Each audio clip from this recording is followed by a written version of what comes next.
পশ্চিমবঙ্গের যে রাজনীতি ছিল সেটাতে কিন্তু অনেক পালাবর্ধন আপনারা দেখেছেন বিগত বছর ধরে। আপনারা অনেকেই মনে করছেন যে ১৫ বছর ধরে লড়াই, ১৫ বছর ধরে লড়াইটা তেমন না। লড়াইটা শুরু হয় ১০ বছর ধরে। আপনারা জানেন ১ম যে টেনিয়ারটা সেটা কিন্তু ৫ বছর মমতা বন্দ্যোপাধ্যায়ের সরকার, টিএমসি সরকার ভালোভাবেই চালিয়েছিলেন। তারপরে শুরু হয় সাধারণ মানুষদের উপর অত্যাচার। সাধারণ মানুষরা কোথাও যেতে পারে না ঠিকঠাক করে। হিন্দুদের উপর কিন্তু বিভিন্ন জায়গায় নানা জায়গায় অত্যাচারের শিকার হয়। মুর্শিদাবাদে যেমন আপনারা দেখেছেন রাতের অন্ধকারে হাজার হাজার মানুষ তার স্থান ছেড়ে, বাসস্থান ছেড়ে পালিয়ে যেতে হয়েছিল অন্য একটি জেলায়। আপনারা জানেন সেই ৫ বছর পরেই কিন্তু শুরু হয় বাংলাদেশি রোহিঙ্গা মুসলিমদের এখানে অনুপ্রবেশ করার যে প্রসেস সেটা কিন্তু দ্রুত গতিতে চলে। এর ফলে কিন্তু সাধারণ হিন্দু মানুষদের উপর অত্যাচারের যে হার সেটা কিন্তু দ্বিগুণ হয়ে যায়।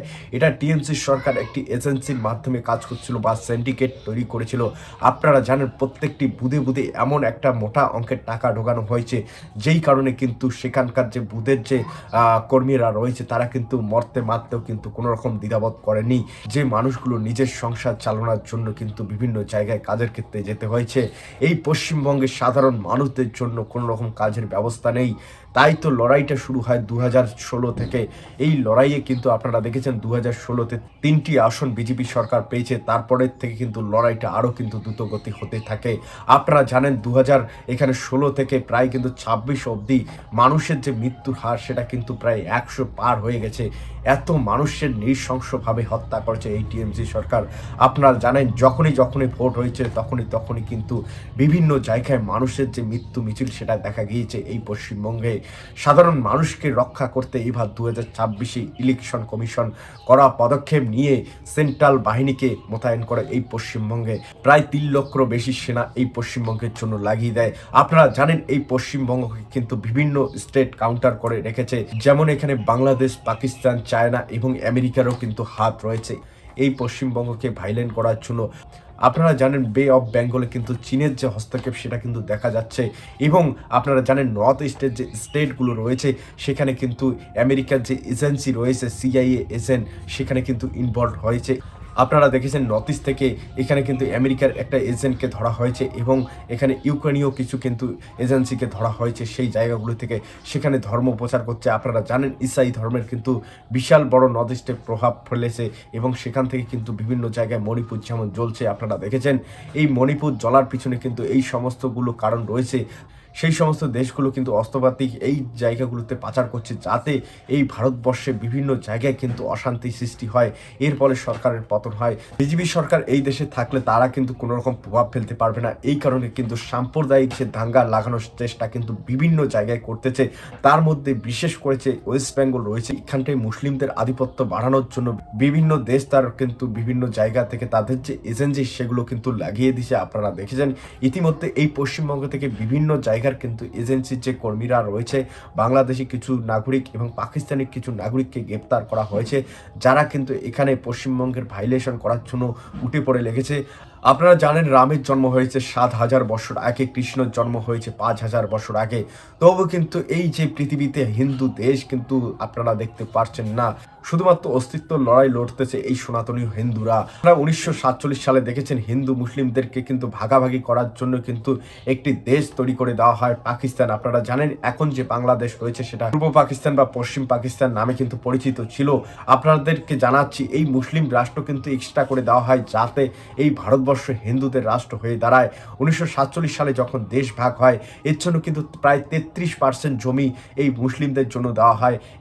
এটা যদি আপনারা দেখেন প্রায় এখানে কিন্তু ৪১ করোড় জমি কিন্তু দেওয়া হয় এই মুসলিমদের জন্য। তারপরে দেশ স্বাধীনের পরে কিন্তু বলা হয় যে যেখানেই আছো সেখানেই থাকবে। ১৯৪৭ সালে ১৫ই আগস্ট যখন দেশ স্বাধীন হয় তারপরে কিন্তু আপনারা জানেন পাকিস্তানকে আলাদা একটা দেশ ঘোষণা করা হয়। এর ফলে ভারত থেকে যারা পাকিস্তানে গিয়েছে তারা হিন্দুদের জমি দখল করে নিয়েছে, এবং যারা পাকিস্তান থেকে ভারতে প্রবেশ করেছে যে সমস্ত হিন্দু তাদেরকে কিন্তু ওই সমস্ত মুসলিমদের জমি দেওয়া হয় না। এর ফলে কিন্তু ওয়াকফ বোর্ড তৈরি করা হয়। এই ওয়াকফ বোর্ডের আন্ডারে সেই সমস্ত জমি যায়। তো এখান থেকে দেখুন হিন্দুরা তো জমি পাচ্ছে না, মুসলিমরা কিন্তু তারা বা যারা পাকিস্তানে গিয়েছে তাদের জমি কিন্তু তারা দখল করে নিয়েছে এবং সাধারণ যারা হিন্দু রয়েছে তারা কিন্তু বিভিন্ন জায়গায় অত্যাচারিত হয়েছে, তাদেরকে বিভিন্ন জায়গায় মারা হয়েছে এবং নারীদের উপর বলৎকার করা হয়েছে, শিশুদেরকে হত্যা করা হয়েছে। এর ফলে কিন্তু কিছু পাকিস্তানি হিন্দুরা ভারতে প্রবেশ করে এবং ভারতীয় মুসলিমরা কিন্তু এখনো অবধি শান্তিপূর্ণভাবে বসবাস করছে। তারা ভারতবর্ষকে কিভাবে মুসলিম রাষ্ট্র তৈরি করা যায় তার পরিকল্পনা করতেছে। আপনারা দেখেছেন এই পশ্চিমবঙ্গে যখন বিজেপি সরকার এসেছে তখন কিন্তু বিভিন্ন জায়গায় আপনারা দেখেছেন ভারতীয় যে তিরঙ্গা সেটা কিন্তু উড়ানো হয়েছে এবং তার সাথে পার্টির ফ্ল্যাগও উড়ানো হয়েছে। এবং আপনারা দেখেছেন কেরালার মতো জায়গায় কিন্তু, কেরালার মতো রাজ্যে কি হয়েছে কংগ্রেসের সরকার আসার পরে, আপনারা দেখেছেন শুধুমাত্র সেখানে আপনারা গ্রিন একটা রং দেখতে পেরেছেন, যেটা কিন্তু পাকিস্তানেও আপনারা দেখতে পান। সেই রকম পতাকা কিন্তু সেখানে উড়ানো হয়েছে এবং আপনারা দেখেছেন ভারতীয় পতাকাকে উড়ানো হয়েছে কিন্তু অশোক চিহ্ন সেখানে ছিল না। অশোক চিহ্ন কেন থাকবে না? এই ভারতবর্ষ কি আলাদা রয়েছে? এই কেরালা কি আলাদা রয়েছে? তাহলে অশোক চিহ্ন কেন থাকবে না ভারতের এই যে পতাকার মধ্যে? এটাও কিন্তু দেখার বিষয় রয়েছে। এই ভারতবর্ষে বলে কেরালা নাকি শিক্ষিতদের জায়গা, তাই শিক্ষিতদের এই কি গুণ বিচার যে যেখানে ভারতীয় পতাকার মধ্যে অশোক চিহ্ন থাকবে না? আপনারা দেখেছেন পশ্চিমবঙ্গে যখন বিজেপি সরকার জিতেছে সেই পতাকার মধ্যে কিন্তু অশোক চিহ্ন ছিল। তা আজকে আপনাদের দেখতেই পাচ্ছেন এই ভারতবর্ষকে কিন্তু মুসলিমীকরণ করার জন্য কিন্তু দ্রুতগতি বাইরের যে শক্তি সেটা কিন্তু কাজে লাগাচ্ছে। 57টি দেশের যে অর্থনৈতিক কিন্তু এখানে প্রভাব ফেলা হচ্ছে যে ভারতবর্ষকে মুসলিম রাষ্ট্র বানার কিন্তু বিভিন্ন দেশ থেকে বিভিন্ন পরিকল্পনা চালানো হচ্ছে। আপনারা জানেন ইসাই ধর্ম এসেছিল প্রায় 2023 বছর আগে, তারপরেও কিন্তু তাদের 100রও বেশি দেশ রয়েছে। হ্যাঁ, 200 করোড়ের বেশি কিন্তু ইসাইরা রয়েছে। এরপর যদি আপনারা দেখেন 1400 বছর আগে এসেছিল পেগম্বর সাহেব, তারপরেও কিন্তু 57টি মুসলিম দেশ রয়েছে এই পৃথিবীর মধ্যে এবং আরও কিন্তু দেশ বানানোর তারা পরিকল্পনা করছে। 7000 5000 বছর আগে কিন্তু রামকৃষ্ণ এসেছিল, তারপরেও কিন্তু এই দেশে হিন্দু দেশের সংখ্যা কিন্তু দিনে দিনে কমে আসছে। আপনারা জানেন নেপাল একটি হিন্দু দেশ ছিল, তারপরেও কিন্তু এখন কিন্তু সেকুলার দেশ পরিণত হচ্ছে। আপনারা দেখতে পাচ্ছেন ভারতবর্ষে হিন্দুদের সংখ্যা দ্রুত গতিতে কমানোর যে কাজ সেটা আপনারা কংগ্রেসের আমলে আপনারা কমানো দেখেছেন। আপনারা জানেন প্রায় 1975 সনে কিন্তু একটা কাণ্ড ঘটিয়েছিল, যারা বিরোধী নেতা রয়েছে তাদেরকে জেলে পোড়ানো হয়েছিল, মানে জেলে ভর্তি করে দেওয়া হয়েছে। তারপরে কিন্তু হিন্দুদের নাচবন্দি করা হয়েছে যাতে সন্তান বাড়ানো না হয় এবং কংগ্রেসের আমলে মুসলিমদের জন্য পার্সোনাল ল এখানে এসেছে, যার ফলে কিন্তু মুসলিমরা 4টারও বেশি বিবাহ করতে পারবেন এবং মুসলিমদের নাচবন্দি হারাম বলে কিন্তু তারা নাচবন্দি করেনি। এর ফলে মুসলিমদের জনসংখ্যা দ্রুত গতিতে বেড়ে গেছে এবং হিন্দুদের জনসংখ্যা সেটা নাচবন্দির কারণে কিন্তু দ্রুত গতিতে কমানোর যে কাজ সেটা কংগ্রেস সরকার করেছে বিগত বছর ধরে কিন্তু আপনারা দেখেছেন। তারপর মুসলিমদের জন্য বিভিন্ন জায়গায় 50-এরও বেশি ইউনিভার্সিটি খোলা হয়েছে। আপনারা জানেন বাইবেল কোরআন পড়ানো যায় বিভিন্ন ইউনিভার্সিটিতে, কিন্তু রামায়ণ মহাভারত গীতাকে পড়ানো যায় না।